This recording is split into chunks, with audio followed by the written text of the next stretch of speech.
Good evening. AP EAMCET dates మీకు already తెలుసు. ఒకసారి చూడండి. మే 12, 13, 14, 15, 18 అంటే 41 డేస్ ఉన్నాయి మన దగ్గర. తెలంగాణ ఎంసెట్ డేట్స్ వచ్చేసరికల్లా మే 9, 10, 11 38 డేస్ ఉన్నాయి. చాలామంది స్టూడెంట్స్ అడుగుతున్నారు, సార్ ఈ 30 డేసు 35 డేస్ ప్లస్ ఉన్నాయి కదా, దీంట్లో మనం ప్లాన్ చేసుకుంటే మనకి 50 మార్క్స్ వస్తాయా? ఈజీగా వస్తాయండి.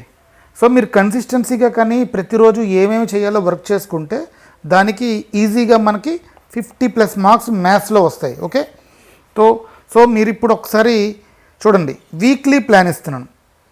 EAMCET maths weekly plan. First of all weightage topics. ఇప్పుడు కొంతమంది జామెట్రీలో స్ట్రాంగ్ ఉంటారు, కొంతమంది క్యాలిక్యులస్లో స్ట్రాంగ్ ఉంటారు, సో కొంతమంది ఆల్జీబ్రాలో స్ట్రాంగ్ ఉంటారు. సో బట్ నేను జనరల్గా ఒక ప్లాన్ ఇస్తున్నాను చూడండి.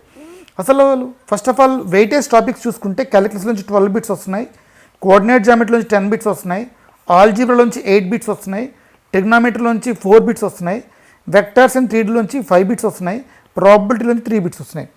సో మనం ఒక 35 డేస్కి ప్లాన్ వేసుకుంటున్నాం. ఓకే, ఎందుకంటే 2 or 3 డేస్ రిజర్వ్ డేస్ ఉండాలి. 2 or 3 డేస్ రిజర్వ్ డేస్ ఉండాలి. ఎలాగా? ఫస్ట్ వీక్ ఏం చేయాలి?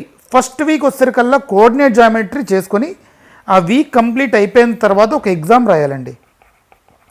Second week conics and functions and limits and continuity complete చేసిన తర్వాత ఒక ఎగ్జామ్ రాయాలి. Third week full calculus and మ్యాథ్సెస్ చేసిన తర్వాత ఎగ్జామ్ రాయాలి. ఫోర్త్ వీక్ అంటే ఏప్రిల్ 30th వరకు కంప్లీట్ చేసుకుని vectors and 3D and probability చేసుకుని దాని మీద ఒక ఎగ్జామ్ రాయాలి. ఓకే, సో ఆల్రెడీ ఏప్రిల్ 30 వరకు మన ప్లాన్ కంప్లీట్ అయింది. ఇప్పుడు ఫస్ట్ వీక్ ఏ టాపిక్స్ కవర్ చేయాలి? ఫస్ట్ వీక్ వచ్చేసరికల్లా కోఆర్డినేట్ జామెట్రీ కంప్లీట్ చేయాలి. సెకండ్ వీక్ వచ్చేసరికల్లా కోనిక్స్ అండ్ ఫంక్షన్స్ కంప్లీట్ చేయాలి. థర్డ్ వీక్ వచ్చేసరికల్లా క్యాలిక్యులస్ కంప్లీట్ చేయాలి. ఫోర్త్ వీక్ వచ్చేసరికల్లా ఒకసారి ఫుల్ సిలబస్ కంప్లీట్ చేసుకుని దానికి ఒక ఎగ్జామ్ రాసుకోవాలి. ఓకే, కొంతమంది సార్ డైలీ ప్లాన్ కావాలి అనుకుంటే ఇదిగోటి ఇక్కడ డైలీ ప్లాన్ ఇస్తున్నాను, ఒకసారి చెక్ చేసుకోండి. ఓకే, డైలీ ఏ రోజు ఏ టాపిక్ వర్క్ చేసుకోవాలి అలా కూడా ఇచ్చాను. ఓకే, నెక్స్ట్ ఇక్కడ అన్నిటికన్నా ఇంపార్టెంట్ కన్సిస్టెన్సీ అండి. మీరు ఫస్ట్ డే 1 ఏప్రిల్ 1 నాడు ఒక టాపిక్ తీసుకున్నారు. Example locus and transformation of access తీసుకున్నారు. ఈ టాపిక్ తాలూకు కాన్సెప్ట్ ఒకసారి చెక్ చేసుకోవాలి, ఫార్ములా చెక్ చేసుకోవాలి. అట్లీస్ట్ 10 బిట్స్ అండి. అంటే మ్యాథ్స్ కోసం మీరు కంప్లీట్గా 3 hours కేటాయించగలగాలండి ప్రతిరోజు. సో మనకి మెయిన్ మ్యాథ్స్లో ఒక 50 మార్క్స్ కానీ వస్తే, ఫిజిక్స్ ఒక 15 మార్క్స్, కెమిస్ట్రీ ఒక 25 మార్క్స్ కానీ మనం తెచ్చుకోగలిస్తే 65 + 25 90 మార్క్స్ వస్తే మనకి ఒక 6000 లోపల ర్యాంక్ ఉంటుందండి. ఓకే, సో ఒకసారి కాన్సెప్ట్ ప్లస్ 10 PQ నేను మినిమం చెప్తున్నానండి. ఓకే, డే 2 ఒక టాపిక్ తీసుకొని మీరు ఒక టు డూ లిస్ట్ పెట్టుకోండి.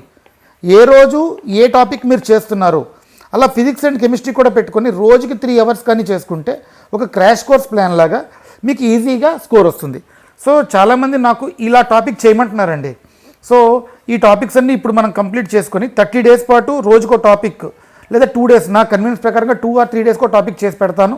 ఓకే, మీరు జాగ్రత్తగా ఫాలో అవ్వండి. అండ్ కంప్లీట్గా అయిపోయిన తర్వాత మే 1 నుంచి డైలీ ఒక ఎగ్జామ్ రాయాలండి. 1 to 5th వరకు డైలీ ఒక ఎగ్జామ్ రాయాలి. 6, 7, 8 రివిజన్ చేయాలి. PYQ అండ్ ఫార్ములాస్ ఒకటి ఫార్ములా. సో ఈ ప్రకారంగా చేసుకుంటే మీరు డెఫినెట్గా 50+ మార్క్స్ మ్యాథ్స్లో స్కోరింగ్ చేస్తారండి. ఓకే, అన్నిటికన్నా ఇంపార్టెంట్ కన్సిస్టెన్సీ అండి. Daily to do list. మీరు ఏ రోజు ఒక టాపిక్ కంప్లీట్గా చేయాలి. ఆ కాన్సెప్ట్ అయిపోయిన తర్వాత ఒక PYQ కంప్లీట్గా 10 to 20 PYQ టార్గెట్ చేయాలి. Okay, thank you.